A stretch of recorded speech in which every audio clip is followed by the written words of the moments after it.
Hello friends and welcome. In this video we are going to see very important topic of accounting, that is accounting concepts and conventions. First we will see what is accounting concepts.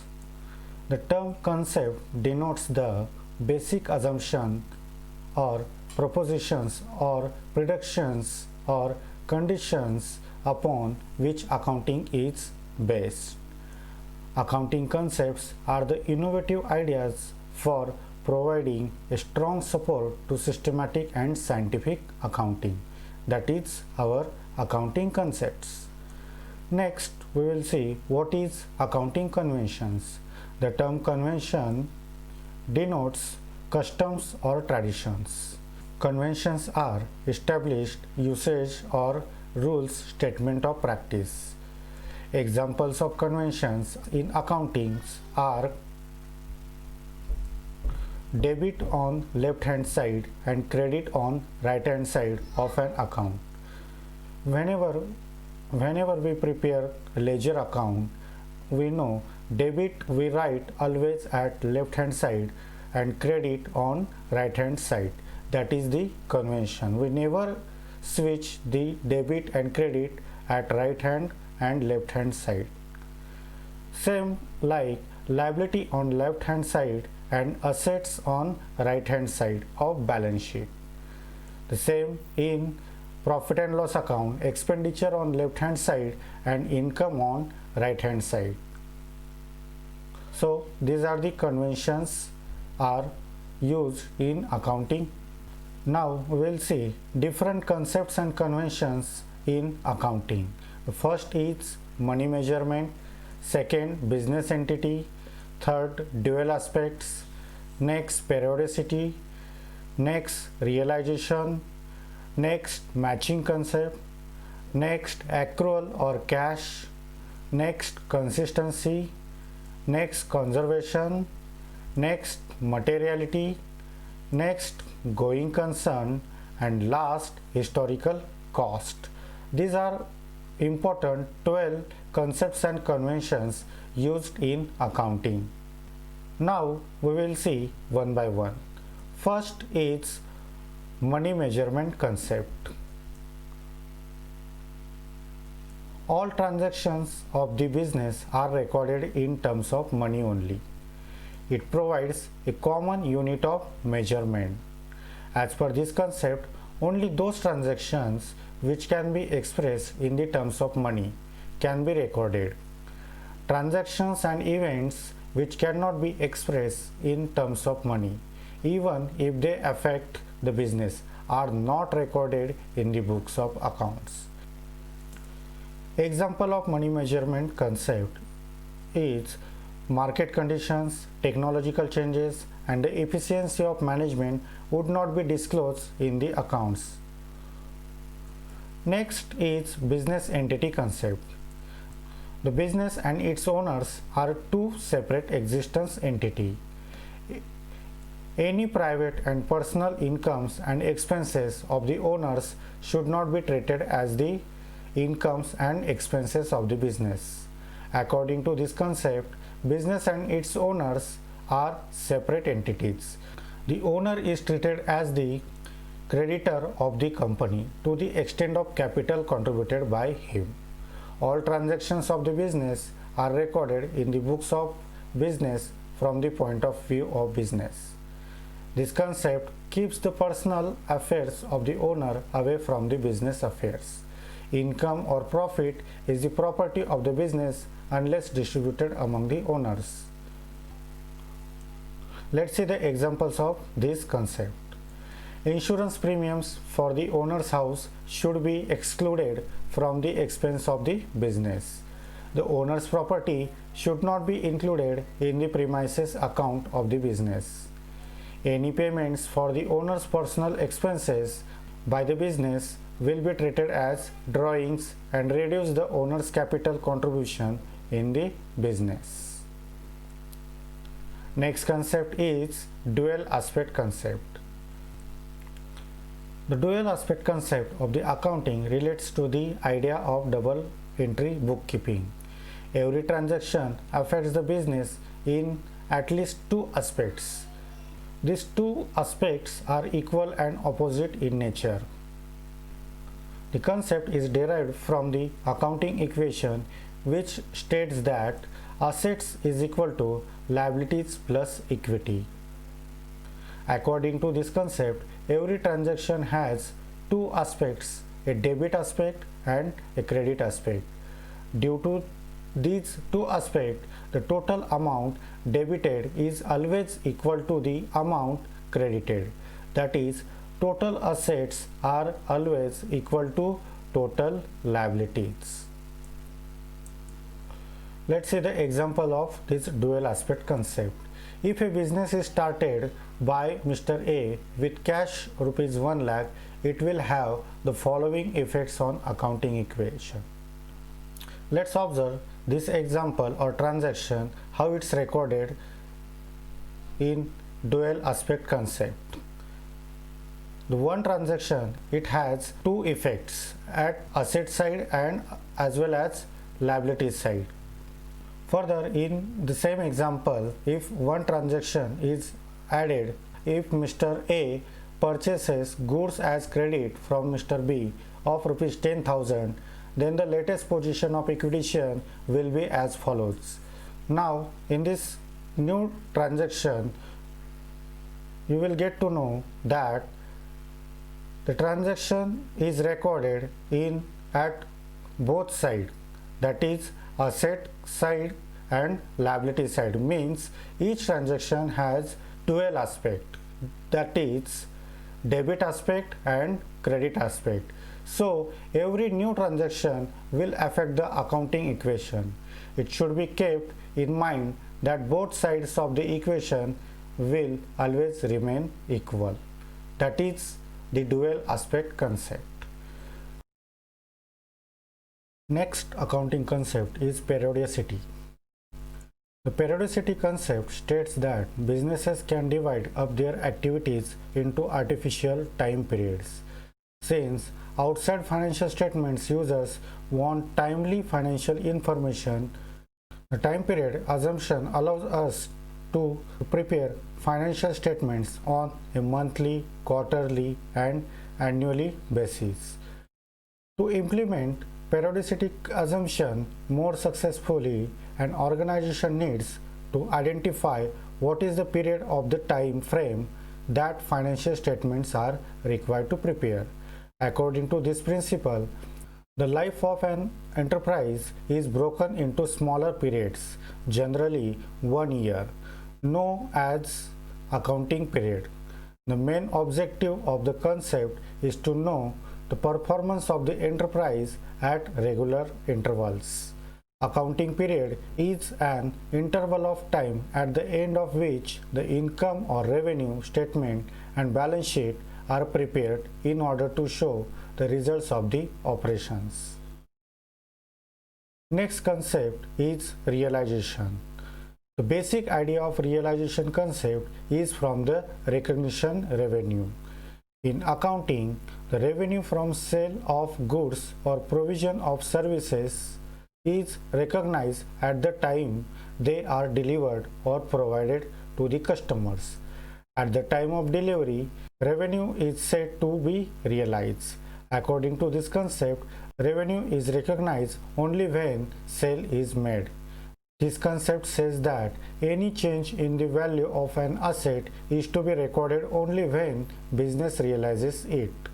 This concept prevents business firms from inflating their profits by showing expected incomes, which have not yet materialized. The realization concept is that the revenue is recognized and recorded in the period in which they are realized. In other words, revenue is realized when a sale is completed by the delivery of product. Because of this, the word sales is often used along with revenue, as in the phrase sales revenue. Let's see the following example. You will get to know that how the sales is recorded. In the month of January, goods manufactured. In the month of February, goods are delivered. And in the month of March, cash received. But sales are recorded or recognized in the month of February because in this month the sales are realized or goods are delivered.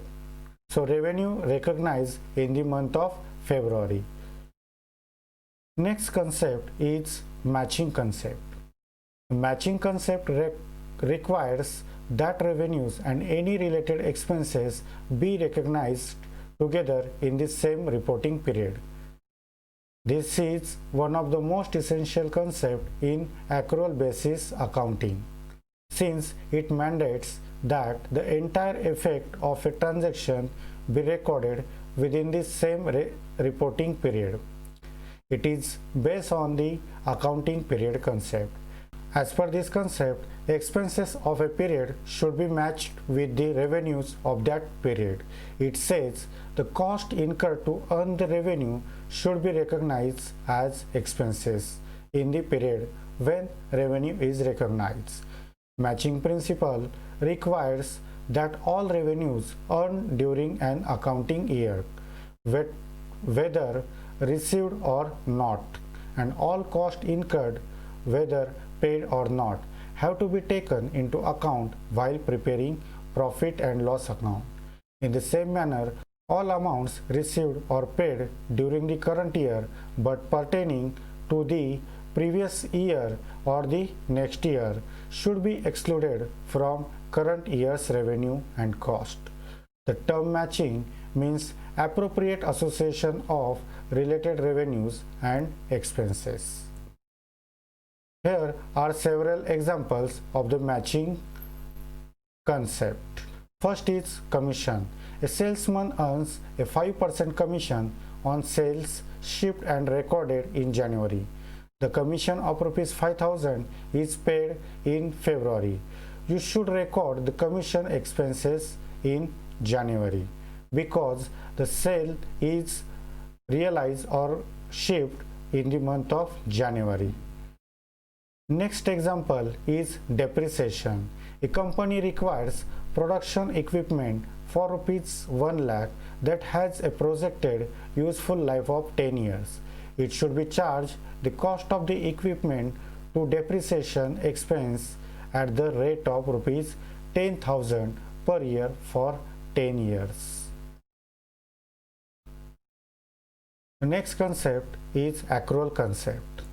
Accrual concept is the most fundamental principle or concept of accounting which requires recording revenues when they are earned and not when they are received in cash, and recording expenses when they are incurred and not when they are paid. It is a fundamental to the usefulness of financial accounting information. According to this concept, a transaction should be recorded at the time when it takes place and not when the cash is realized. Every transaction and event affects one or more or all the three aspects: assets, liabilities, and capital. They have their impact on both the profit and loss account and balance sheet. This concept implies that income should be measured as a difference between revenue and expenditure. GAAP allows preparation of financial statements on accrual basis only and not on cash basis.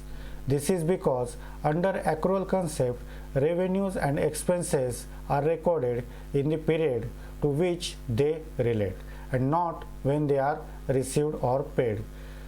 Application of accrual concept results in accurate reporting of net income, assets, liabilities, and retained earnings, which improve analysis of the company's financial performance and financial position over different periods. The next concept is the consistency. The consistency principle or concept states that once you adopt an accounting principle or method, continue to follow it consistently in future accounting periods. Only change an accounting principle or method if that new version in same way improves reported financial results. If you make such a change, fully document its effect and include this documentation in the notes accompanying the financial statement. According to this convention or concept, accounting practice once selected and adopted should be applied consistently year after year. Next concept is conservation concept. Revenues and profits are not anticipated. Only realized profits with reasonable certainty are recognized in the profit and loss account. However, provision is made for all known expenses and losses, whether the amount is known for certain or just an estimation. This treatment minimizes the reported profits and the valuation of assets. The concept of conservatism states that we should not anticipate a profit but should provide for all possible losses while preparing financial statements. It enables the financial statements to show a realistic picture of the state of the affairs of the enterprise or business. This convention understates the assets and overestimates the liabilities. Financial statements are usually drawn up on a conservative basis. Choice between two methods of valuing an asset, the accountant should choose a method which leads a lesser value. Let's see the example of conservation concept. Stock valuation sticks to rule of the lower of cost and net realizable value. The provision for doubtful debts should be made. And last, fixed assets must be depreciated over their useful economic lives. Next concept is materiality. Immateriality amounts may be aggregated with the amounts of a similar nature or function and need not be presented separately. Materiality depends on the size and the nature of the item. According to this convention of materiality, accountants should record only those items which are material and ignore all insignificant items. An item is said to be material if it is likely to influence the decision of the users of the financial statement, like investors, etc. The judgment of materiality depends from organization to organization and on the basis of professional experience and judgment. Next, we will see the example of materiality concept. Small payments such as postage, stationery, and cleaning expenses should not be disclosed separately. They should be grouped together as sundry expenses. The cost of small valued assets such as pencil, sharpeners, and paper clips should be written off to the profit and loss account as revenue expenditures, although they can last for more than one accounting period. Next concept is going concern concept. The business will continue in operational existence for the foreseeable future. Financial statements which should be prepared on a going concern basis unless management either intends to liquidate the enterprise or to create trading or has no realistic alternative but to do so. It is on this concept that a clear distinction made between assets and expenditure. This concept assumes that business shall continue for an indefinite period. The proprietor has no intention to close it in the near future and would be able to meet its obligations according to plan. Due to this concept, assets are valued at cost and then depreciated every year. Expenses and incomes are classified into capital and revenue. Let's see the examples. The possible losses from the closure of business will not be anticipated in the accounts. Prepayments, depreciation provisions may be carried forward in the expectation of proper matching against the revenues of the future period. Fixed assets are recorded at historical cost. These are the examples of going concern concept. And last concept of the accounting is historical cost. Assets should be shown on the balance sheet at the cost of purchase instead of current value. The examples are: the cost of fixed asset is recorded at the date of acquisition cost. The acquisition cost includes all expenditure made to prepare the asset for its intended use. It includes the invoice price of the assets, freight charges, insurance, or installation cost. I hope you understood all these 12 concepts and conventions of accounting. These are very useful while recording of business transactions in two books of accounts. Thank you.